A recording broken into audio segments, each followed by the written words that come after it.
It's now time for our analysis, and it gives me great pleasure to welcome Dr. Kenneth Downie to Fully Scored. Rather excitingly, we recorded this next segment alongside an interview which you'll hear in an upcoming episode, face to face. Rumour has it that the piece we're going to be speaking about today was originally called King of Devon, as that's what Ken insists on being referred to as. However, in its revised title, Ken settled for the name King of Heaven, for the music, not himself. I should just make that very clear. You join us now from Ken's Exmouth Palace. So in today's analysis, we're going to be looking at a real iconic and quite a different piece of Salvation Army music repertoire, and I'm delighted to be joined by the composer of the piece, Dr. Kenneth Downie, and we're going to be looking at your piece, King of Heaven. So, my first question is, could you give us a little bit of initial context into when you wrote this piece?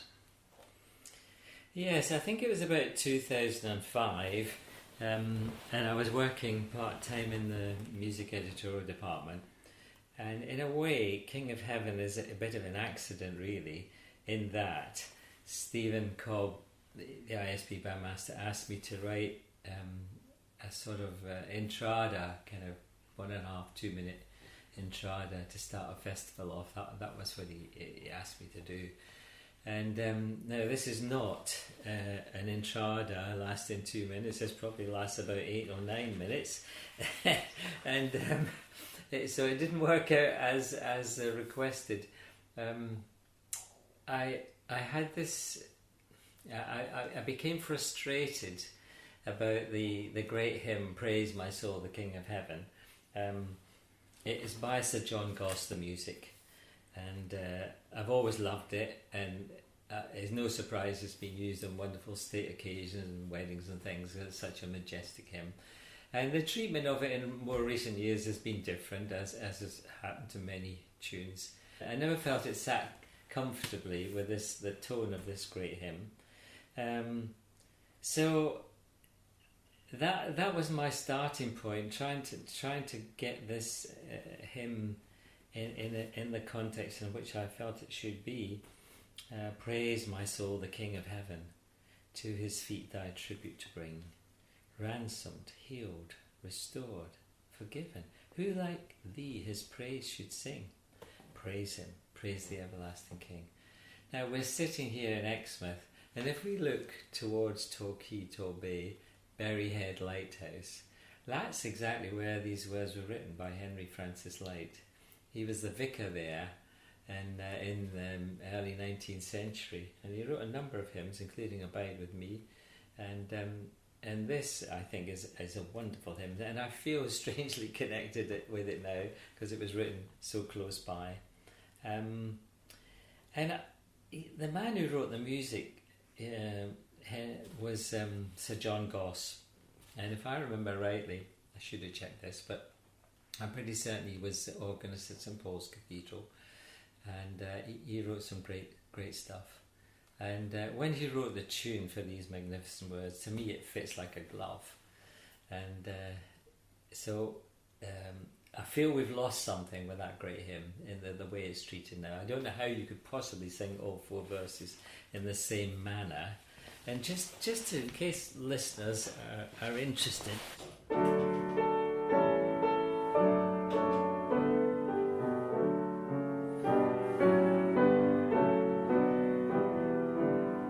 more or less like that, but it's that kind of dignified thing.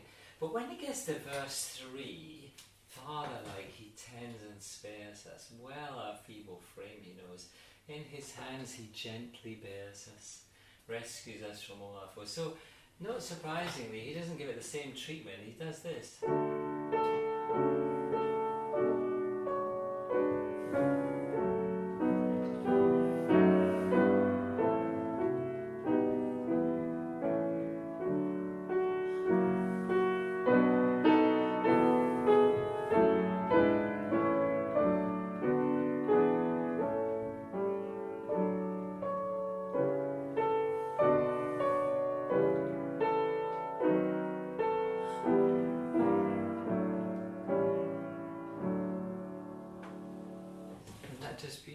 beautiful. But it's the words, isn't it?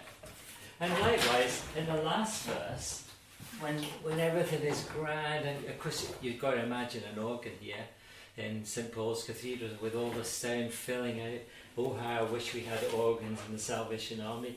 Then you get all the grand version with all the big chords.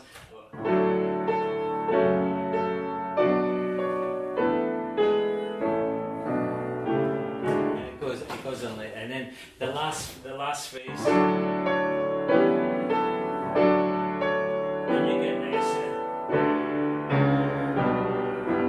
a lovely piece of imitation in the bass. And so I really got a bee in my bonnet about this hymn, and I thought, why not write a piece featuring King of Heaven and slap right into the audience's ear with a big picture of the King of Heaven, a big, not one of these cosy little hands in your pocket swaying about, singing a hymn, same 4 verses all the same way, irrespective of what the words say. So you think I feel quite strongly about this. That's how King of Heaven came into being. And so that's why the 90-second to 2-minute piece ended up as a 9-minute piece.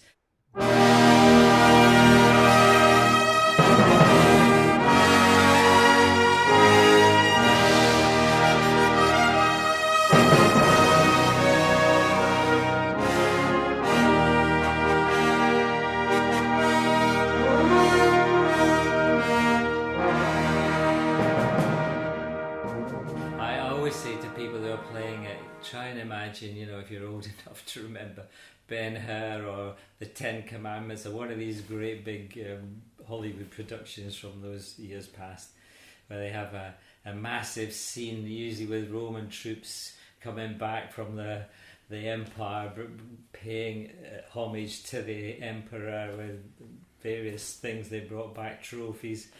You imagine that and how big it was and what massive sound they produced. And think about this, the King of Heaven here, you're bringing your tribute to his feet because he's ransomed you, healed you, restored you, forgiven you. Why wouldn't you want to sing? Why wouldn't you want to praise him? So this is a very big God, and this piece has a very, very big opening. I don't think I've ever written one with such a big opening. I don't think you have to have a degree in music to notice there are some similarities to Benjamin Britten's A Young Person's Guide to the Orchestra. Was there a purposeful link there, or is that maybe it's just a happy coincidence? No, there was. I've always kind of... two things came together here. The notion of how this hymn had been sort of kind of lost its dignity, and also I thought it'd be fun to try and write a band piece along the lines of Britten's Young Person's Guide to the Orchestra. Now, listeners at home, as usual, can download and follow Through the Score from the Salvation Army Music Index if they wish. And we're going to do that now. We're going to look at the score and go through section by section. So, you've already talked a little bit about this introduction here and the grandeur of that. How did you achieve this real grandeur here, sort of musically and harmonically? It's a really good question. I've got to try and remember now how I had approached this. A big block of sound from the whole band, apart from corners to start, like a big organ chord, I suppose.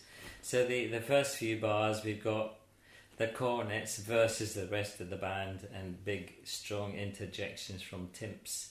It had to be grand, it had to be arresting. If you arrive late, you've missed an important bit. You've got to get that first chord, tam-tam plus band, and then the chorus coming in on the second beat. So that takes us on to section A, where we first hear the first iteration of that tune, Praise My Soul, the King of Heaven. Can you talk us through the way that you treat this here? Yeah, letter A, it reduces to about level 40 now, from fortissimo, so it's not a big reduction. The tune floats kind of serenely on the top here, but some of the rhythm from the introduction on timps and percussion generally, bop bop bop, bop bop bop, that keeps interrupting, if you like, the serene top of the tune, and the basses join in with some of the rhythmic stuff as well. When we get to bar 12, and there's a great big fat chord again from the rest of the band. There's a lot of unashamed sonority about this piece. I'm wallowing a bit. Yeah, there's no question of it. I'm guilty. I put my hand up. So that's one of those moments, bar 12, where the band comes in with this big fat chord in a slightly different key, and then it resolves.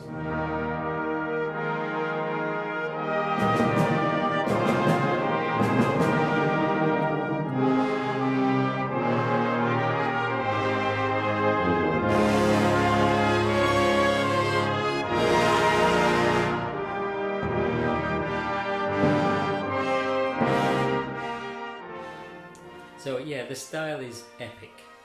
That's the word. Absolutely, and the music is epic too. So that takes us into letter C, where we have our sort of first highlighted section, the cornet section. Can you talk us through some of the notable parts to look out for in this section? Yeah, there's some lively rhythmic work to do. I wanted to feature the corners as a bright section, and everybody has a go. And then there's some nice letter D. We get some close harmony work for lower cornets, 5 or 6 note chords, pam, pa, yam, and a forte piano. But then we start getting a little figure from the melody.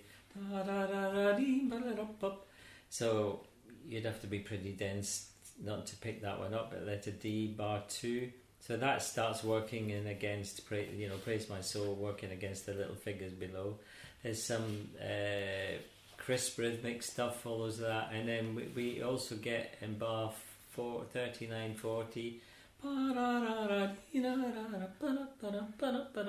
that kind of thing from Praise. You're getting a wonderful example of my singing voice here as well, throwing in no extra charge.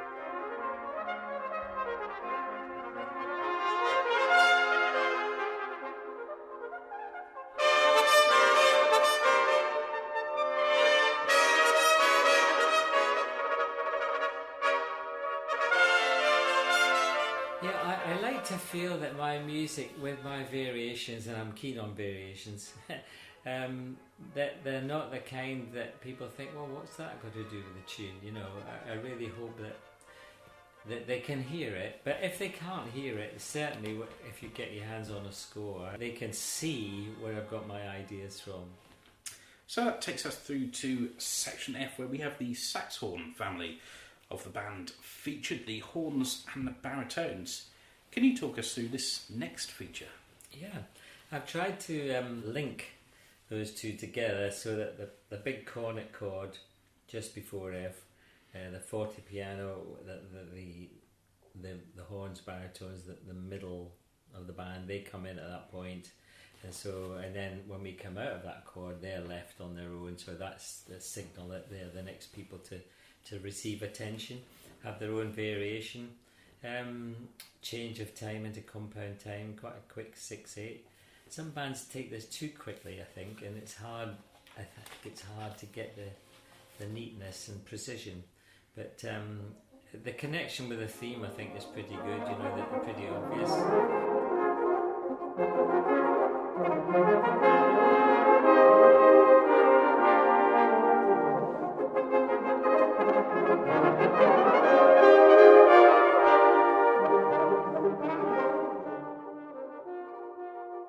Baritones particularly don't get much limelight, really. Horns do, especially flugelhorn.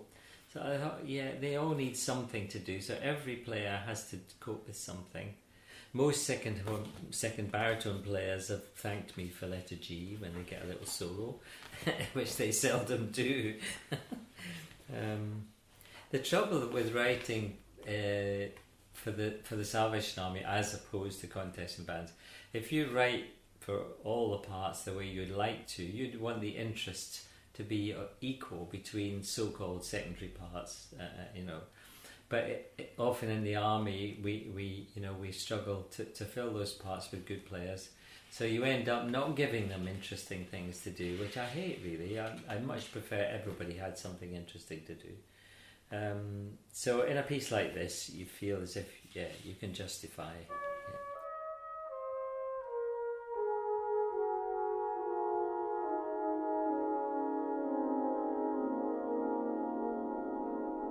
4 bars before I, the music again winds down. We're going into a different tempo at I, and I do a little chord overlapping bell effect. I'm trying to think of the word.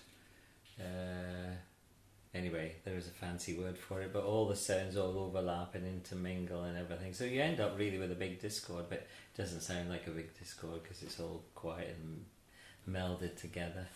And that really paints the scene and the mood for letter I, Adagio, where the noble trombone comes to the fore.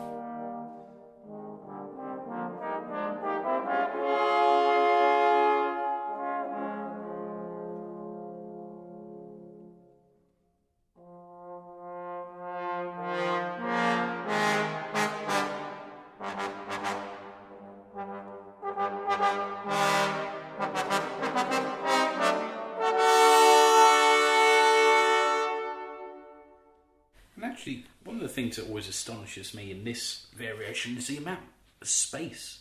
You've only got the 3 parts and additional band parts sort of accompanying. When you're writing, how do you incorporate space and not let the music feel too empty? Yeah, I think that's a perception in the mind of the listener. I think when you get that massive introduction with everybody playing, I kind of think it helps the listener to concentrate, because there's only a few people playing here. It certainly helps the players concentrate, thinly scored passages. And then the listener understands what's going on. Oh, he's featuring this lot and that lot, and everybody's waiting for the next one. And I think, it happens by itself, really. I don't think they sound empty, those pages, but when you look at them, looks like a Wilfred Heath score, because he only wrote the bars he felt like writing. Most of it was white bars and Heaton scores. I think the listener takes over it. I think it's one of those pieces that people really do listen very carefully. So, after the trombones have had their moment, they're put back in the cupboard for a while, and we move on to the bass feature around letter L. Can you talk us through some of the considerations you made when writing this section? I have to say, if asked, this is my favourite end of the band, basses and euphoniums.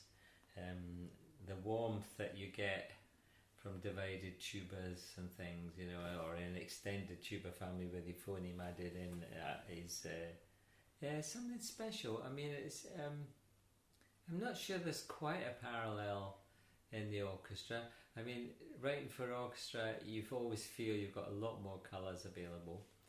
But you've got cellos, I suppose, are similar to euphoniums in some regards, but when you stretch out the tubas from bass, double B, up right through to euphoniums, there's a terrific possibility for really... You can't have the notes too close together, because then they obviously conflict, unless you want a special dense effect. For some of the dense listeners, No, but you might want a deliberately turgid mass. But if you get the spacing right, and this was all about the spacing, it could sound muddy. Probably some of it does a little bit, because I do take a lot of liberties with it. But the first couple of bars is the middle for and I sort of ponder on that little again and do it again in a different key in a higher register.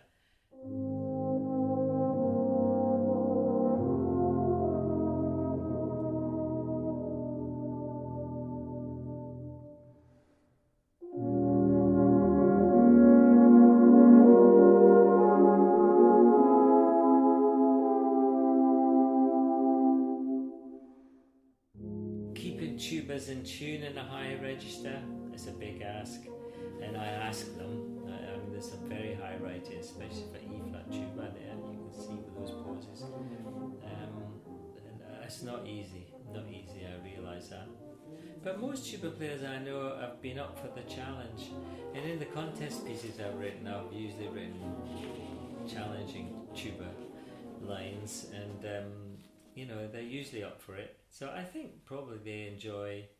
You might find differently. You might find that they hate this piece, and I don't know. But I loved writing this. Yeah.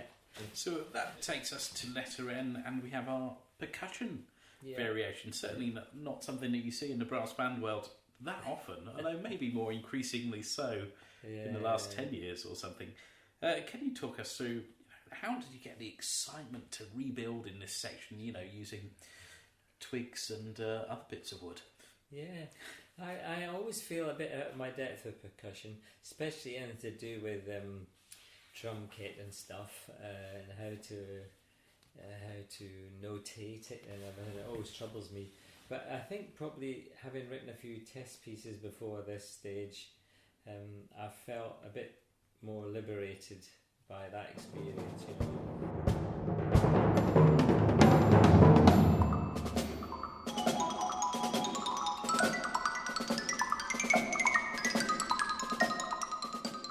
Yeah, they just get a chance to shine. I mean, percussion players are always shining, aren't they? You can't have a mild-mannered percussionist. It just doesn't exist.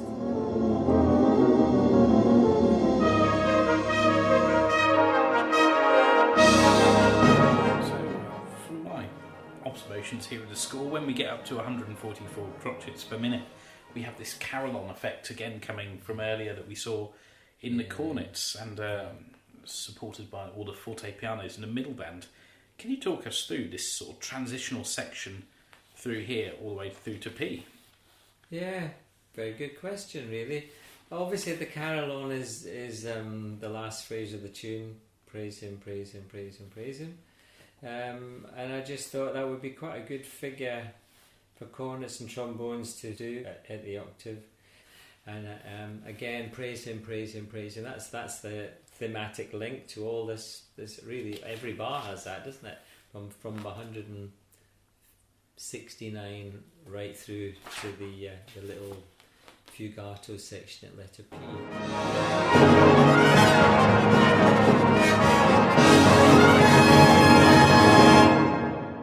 And then the all-important bar of silence. Absolutely, Music's all about sound and silence. And then again, people get nervous. Ooh, what's going to happen here? Do you enjoy making the performers and listeners nervous? Is that Well, I should do, because they make me nervous. So.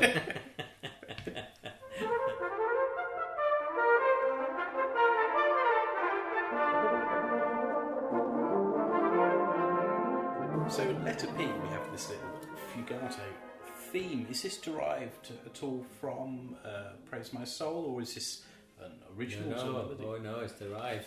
Yeah, letter P. Should be able to play this a little bit, because it's just one line.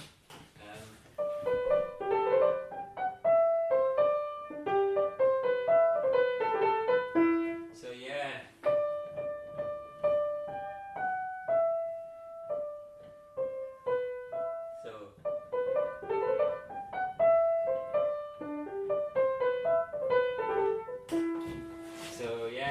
Lifted from the theme. Yeah, I didn't do anything in this piece. Sir John Goss, yeah, he's responsible for this piece. He's dead now, so he won't get any royalties, but he did most of it from letter P. No, I loved playing about with fugue and little fugal passages. As a music student, you would know Bach is a part of everybody's diet, and seeing how he creates his music, how he twists things around upside down and stretches them out and all the rest is fascinating, and seeing all the composers through different centuries taking those techniques, and so yes, I'm fascinated by them all. Those are the kind of things I wouldn't have written had I not been to university. I suppose I may not have got that insight in that I did when I studied as a student.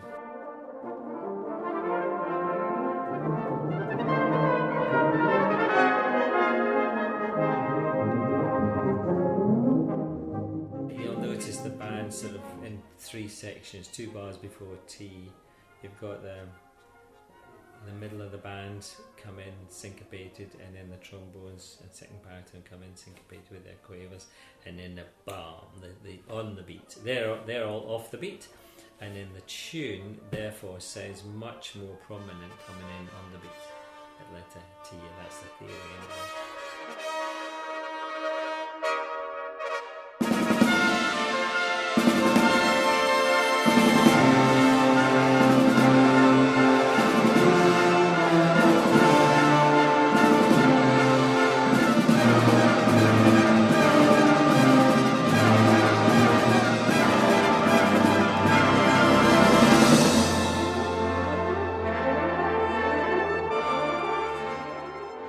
Talking through letter U, why does the music cool off there? Is that respite for what's to come, or is this to associate with the words that you're associating for this verse? No, it's not word related. It's all about balance, and if you're coming towards the end and you want a sense of finality, you can't sustain everything on boiling for too long. So there is a slight step back at letter U. Yeah, there's plenty of movement. Scalic passages all the way, and if really good bands can play those with lots of pushing the semiquavers all the way through, that can be very exciting. But it's not for long. We soon get back to fortissimo again halfway through, don't we?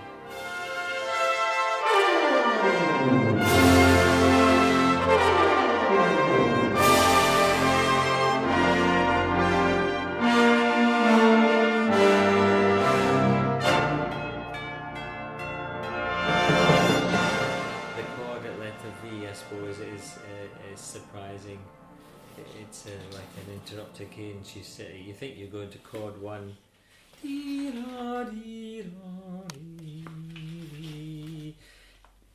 and then we go to chord 4, which is and enter the tubular bells at that moment. So everybody knows it's nearly time to get to the car park. So the tubular bells are in, and timps. Yeah. So that takes us through to our sort of final couple of sections. We end up at W. Again, the music almost disappears to nothing, and then within 5 or 6 bars is everything once again. Can you just talk us through these final couple of sections? Yeah, I think that the important thing, if W is going to be successful, then those 6 or 7 bars before have to be really, they have to be really good, don't they? The quiet. And so, it's a springboard for the last few bars, the coda, when everything gets quick again. Very quick, in fact. Yeah. Probably too quick.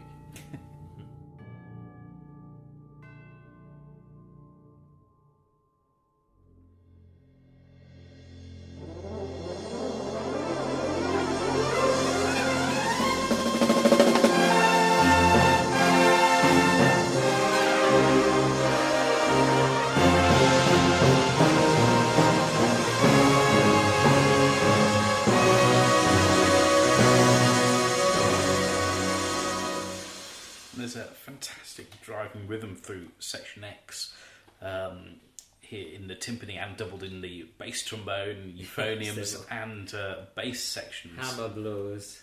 Yeah. And, can you just talk us through harmonically? It's a really interesting last 4 bars of the piece. Can you just talk us through the chordal progression there for this grandiose end? Yeah, you asked some very difficult questions, haven't you? Sorry.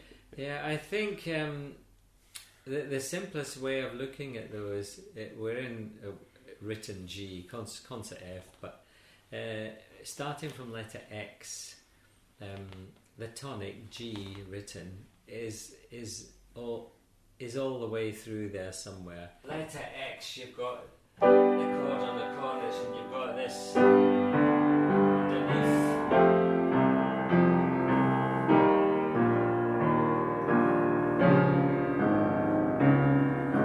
Anything underneath there, as long as you've got that underpinning it,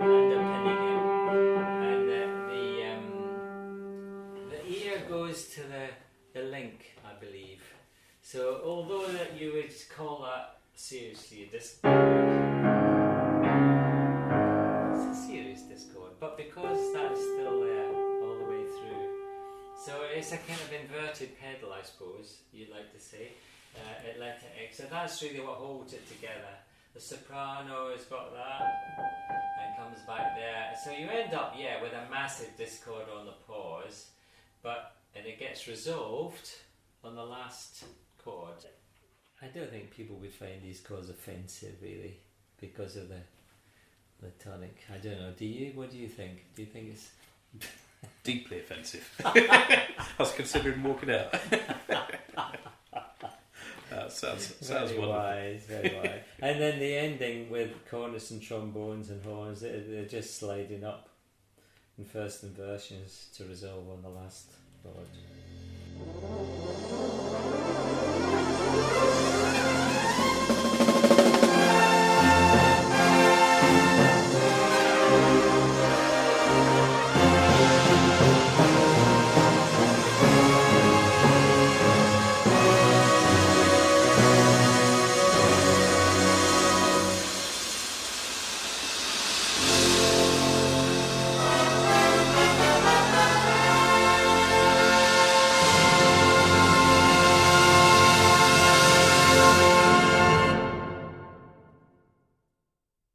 Thank you ever so much for your time and your insight into that. And I think, there are some pieces in the Salvation Army repertoire. We're so blessed with so many, but some are real key works that will go down in history. And I think that certainly is one. So thank you for that insight there into it.